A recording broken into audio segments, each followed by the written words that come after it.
السلام عليكم ورحمة الله وبركاته. طلاب الصف الثاني الإعدادي إن شاء الله النهاردة هناخد درس خلافة عثمان ابن عفان رضي الله عنه، تولى الحكم من 23 ل 35 هجري. تعالوا نشوف مين هو عثمان ابن عفان.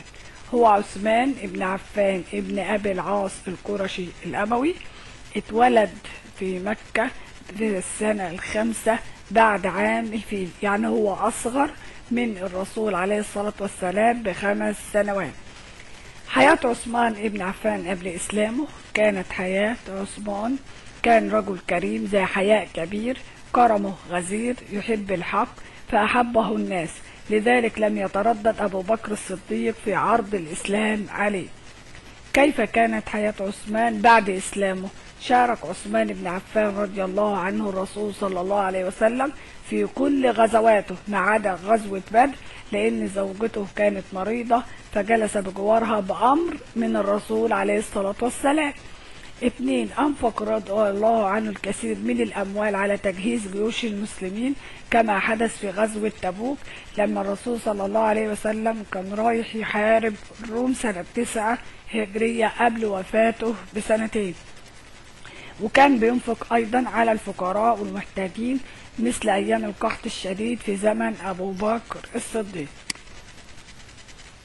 عثمان ابن عفان كمان كان جايله أيام القحط، أيام سيدنا أبو بكر الصديق كان جايله قافلة من بلاد الشام محملة بالبضائع، فحاول تجار المدينة يشتروها من عثمان ابن عفان، فقالوا له هنزيدك 10 ب5، قال لهم لقد زادني.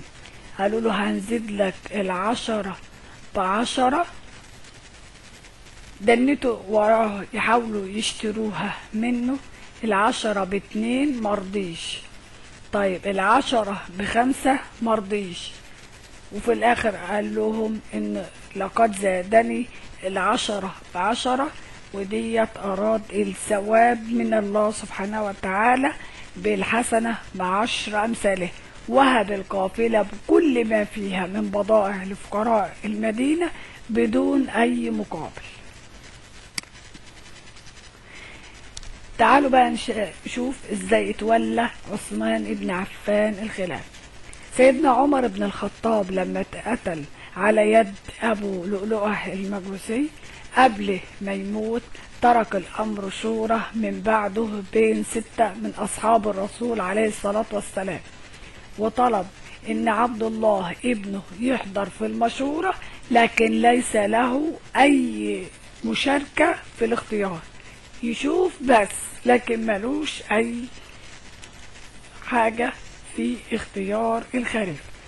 فاجتمعوا الصحابة وبدأ كل واحد منهم يتنازل عن حقه في الترشح للآخر لحد ما استقر الأمر على اختيارهم لسيدنا عثمان ابن عفان ليصبح خليفة للمسلمين.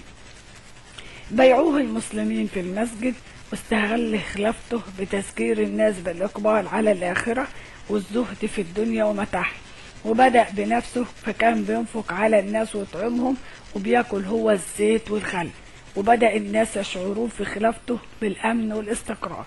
طيب ايه هي أهم أعمال عثمان بن عفان كخليفة للمسلمين؟ أول حاجة عملها عثمان بن عفان، أول حاجة عملها هي كتابة القرآن الكريم في مصحف واحد بلغة واحدة وهي لغة قريش، إنشاء البحرية الإسلامية، الفتوحات الإسلامية. تعالوا نشوف التفاصيل. أول حاجة كتابة القرآن الكريم في مصحف واحد بلغة واحدة. ليه؟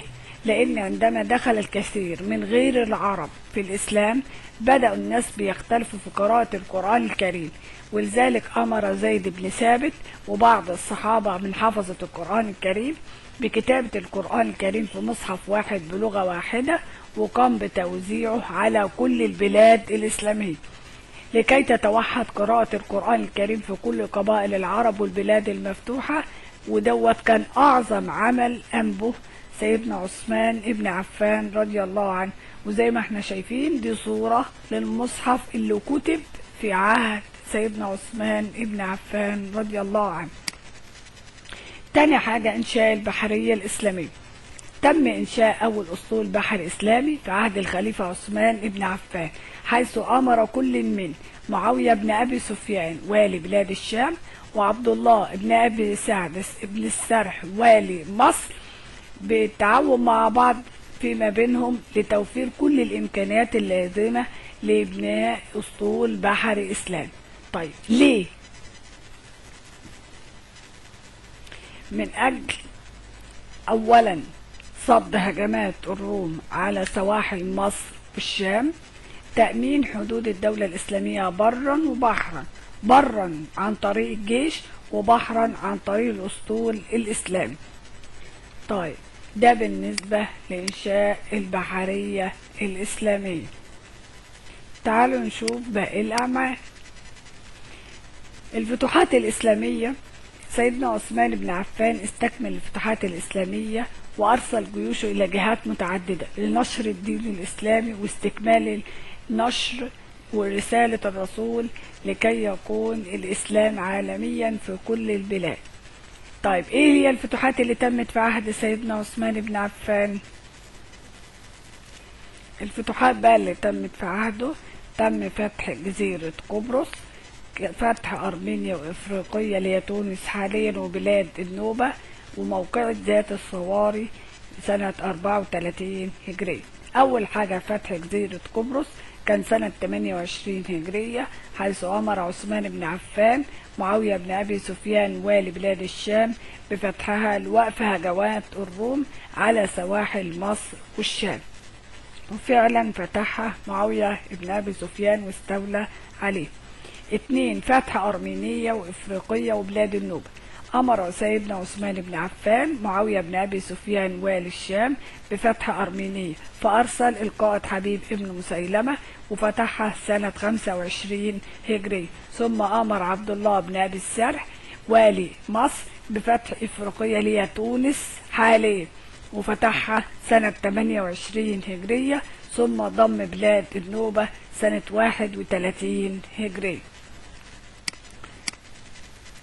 بعد كده جت موقعة ذات الصواري كانت سنة 34 هجري، لما علم سيدنا عثمان بن عفان ان الروم جمعت جيش بحري كبير بلغ عدد سفنه 500 سفينة لمحاربة المسلمين، فأمر معاوية بن أبي سفيان عبد الله بن أبي السرح بالتوجه إليهم، فالتقى معهم في عرض البحر المتوسط، وهناك دارت بينهم معركة عظيمة سميت بذات الصواري. طيب نتيجة المعركة دي ايه؟ أولا هزيمة الروم وتدمير أسطولهم وقتل الآلاف منهم. طيب ليه سميت المعركة دي بذات الصواري؟ بسبب كثرة سفن العدو اللي تم تدميرها في المعركة. طيب يبقى الفتوحات اللي تمت في عهد سيدنا عثمان ايه؟ غربا إفريقيا اللي هي تونس حاليا، جنوبا بلاد النوبة، شمالا أرمينيا. تعالوا نشوف الخريطة ونشوف الجيوش. أولا ده أهو جيش حبيب ابن مسيلمة اللي طلع من دمشق في بلاد الشام، حيث سيدنا معاوية بن سفيان كان والي بلاد الشام، اتجه وفتح أرمينيا. بعد كده جيش معاوية بذات نفسه خرج بجيشه واستولى على جزيرة قبرص. شايفين ادي الدولة البيزنطية فوق، وادي بلاد الشام وادي مصر، كانوا بيتخذوها مركز للهجوم يا اما على الشام يا اما على مصر. الجيش الثالث طلع من الفسطاط في مصر متجه الى برقة ثم الى افريقيا اللي هي تونس حاليا. بعد كده طلع الجيش مرة تانية واتجه جنوبا لحد ما ضم بلاد النوبة. يبقى كده في عهده قبرص تم فتحها، وأرمينيا وإفريقيا وبلاد النوبة. يبقى شمالا أرمينيا، غربا إفريقيا، جنوبا بلاد النوبة. دي الفتوحات اللي تمت في عهد سيدنا عثمان ابن عفان. نيجي لوفاته. توفى سنة 35 هجري. طيب ازاي توفى سيدنا عثمان بن عفان؟ بدأ تحرك داخلي من الفتنة بين المسلمين، وكان بيتزعمه رجل يهودي يدعى عبد الله بن سبأ. الراجل ده دخل الإسلام وهو حاقد عليه، فكان بينتظر الفرصة المناسبة ليشعل الفتنة بين المسلمين ويهدم كيان الدولة الإسلامية من الداخل. انضم إليه طبعا المنافقين المقيمين في المدينة، وأخذوا يوجهون الاتهامات الباطلة لسيدنا عثمان بن عفان، وطلبوا منه إنه يعزل نفسه من الخلافة. وطبعا رفض، لأنه مش هو اللي عين نفسه، ده اللي عينوه الصحابة. يبقى هو يعزل نفسه ليه ويسمع كلام المنافقين ليه؟